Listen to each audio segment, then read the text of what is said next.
Welcome to the course CSSY 4203, Malware Analysis and Reverse Engineering. This course teaches you how to study malicious software, understand how it works, and uncover the techniques attackers use. You'll learn to break down malware step by step, analyze its behavior, and apply reverse engineering skills to strengthen cybersecurity defenses. It's a hands-on journey that combines theory with practical labs, preparing you to detect, analyze, and counter real-world threats. By the end of the course, you'll be equipped with the tools and mindset needed to face modern cyber attacks with confidence. Let's begin with the course details. This is a Year 4 bachelor-level specialization course in the BTech program. It builds directly on your knowledge from CSSY 3203 Ethical Hacking, serving as a prerequisite. The course runs in the spring semester of the 2025-2026 academic year, carrying 3 credit hours. You will engage in 2 hours of theory and 2 hours of practical sessions each week, ensuring a balance between conceptual understanding and hands-on experience. To successfully complete this course, students must achieve at least a grade C. As a specialization requirement, this course is designed to sharpen your skills in analyzing malicious software and applying reverse engineering techniques, critical competencies for cybersecurity professionals. Next, let's explore the course description. This course provides foundational knowledge in malware analysis and reverse engineering through the deep analysis of real cases and hands-on examinations of malware samples. Now, we will look at the course objectives. The objectives are to enable students to identify different types of malware and their effects, examine malware using various tools, and avoid malicious software through modern techniques. Moving on to the course learning outcomes. Upon completion, students will be able to comprehend malicious software characteristics, synthesize cybersecurity challenges, examine malware to identify vulnerabilities, perform independent analysis of malware samples, and apply modern techniques to protect against malicious software attacks. Here are the graduate attributes covered in this course. The course fosters communication skills, teamwork and leadership, discipline knowledge and skills, creativity and innovation, entrepreneurial skills, lifelong learning, technical and digital competency, and critical thinking, analysis, and problem solving. The course coordinator is listed next.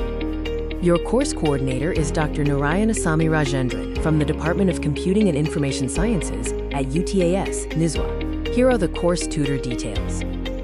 Dr. Narayanasamy Rajendran's office is A102. Office hours are Sunday and Tuesday from 12 p.m. to 1 p.m. The tutorial hours are 2 hours on Sunday and Tuesday. We will now review the weekly distribution of the lessons. Week 1 and 2 covers Introduction to Malware Analysis and Reverse Engineering, including definition, classification, and tools, with hands-on labs and discussion. Weeks 3 to 4 focus on advanced assembly language concepts, involving reviews of basic assembly language with corresponding lab exercises. In weeks 5 and 6, we'll cover basic static analysis techniques. This includes what static analysis is and why it's important, key methods such as file fingerprinting, string analysis, disassembly, and decompilation, and approaches to deal with packed or obfuscated malware. These topics will give you the foundation to analyze malware without executing it. Also, in week 7, we'll move into basic dynamic analysis. The focus will be on practical techniques such as sandboxing, to safely observe malware behavior in a controlled environment, debugging tools and techniques, to step through code execution and uncover hidden actions, and memory analysis, which helps detect and understand malware activity during runtime. In weeks 8 and 9, we'll explore advanced static analysis techniques. The topics include control flow analysis and graphing, to visualize how code executes, data flow analysis, to track how information moves through a program, advanced code navigation and cross-referencing, for deeper inspection of complex malware, and automated pattern recognition, used to identify malware signatures efficiently. These advanced methods will strengthen your ability to analyze and detect sophisticated threats. In weeks 10 and 11, we'll focus on advanced dynamic analysis techniques. The topics include an introduction to kernel-level debugging, which allows deeper inspection of system-level malware behavior, analyzing network communications to understand how malware interacts with external servers, and memory forensics and heap analysis, which reveal hidden activity and data manipulation during runtime. These advanced methods will equip you with powerful tools to investigate and counter sophisticated malware.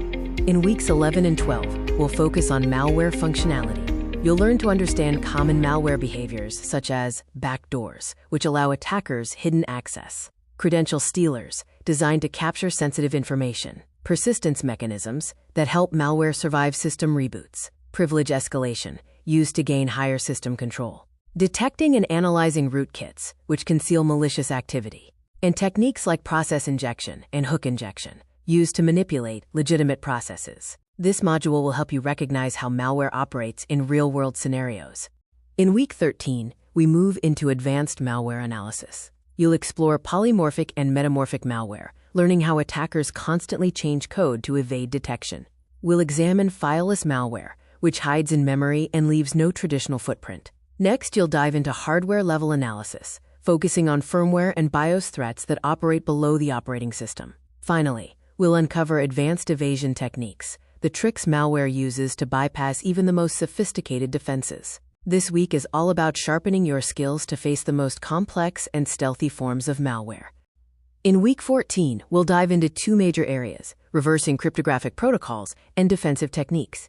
First, we'll explore how to reverse engineer encryption algorithms, analyze cryptographic protocols, and break custom encryption schemes. Then, we'll shift to defense, covering the fundamentals of cybersecurity defense, developing and implementing countermeasures, building malware detection signatures, and using automated threat intelligence analysis. We'll also look at emerging trends in reverse engineering and malware. This week brings together offensive and defensive perspectives, giving you a complete view of both how attacks work and how to counter them. In week 15, we'll conclude the course with project presentations and review. This is your opportunity to showcase your work, apply the techniques you've learned throughout the semester, and reflect on the key concepts of malware analysis and reverse engineering. Next up are the lab activities. Lab activities include hands-on exercises with simple programs, creating a malware analysis machine, practical exercises with assembly language, and utilizing static and dynamic analysis tools such as IDA Pro, Ghidra, WinDBG, GDB, and Wireshark. Here is a list of reference books for the course. The main reference materials are shown on this slide. We will now discuss the assessment plan. In this course, your performance will be evaluated through several assessments. Practical Exam 1, 5 marks. Quiz, 5 marks. Midterm Exam, 20 marks. Project, 10 marks. Practical Exam, 10 marks. Final Exam, 50 marks. Altogether, these assessments make up 100 marks in total. Each activity is mapped to specific learning outcomes, ensuring a balance between practical skills, theoretical knowledge, and applied analysis. The grading scheme is detailed here. Review this slide for the minimum required marks for each grade level. This section covers the attendance policy. Please note the attendance requirements and consequences for non-compliance. Next, we address the academic integrity policy. Adherence to academic integrity is mandatory, and penalties for violations are clearly defined. The academic calendar outlines important dates for the semester. Key academic dates are listed for your planning. For further details, please contact Dr. Narayanasamy Rajendran at the Department of Computing and Information Sciences, UTAS, NISWA.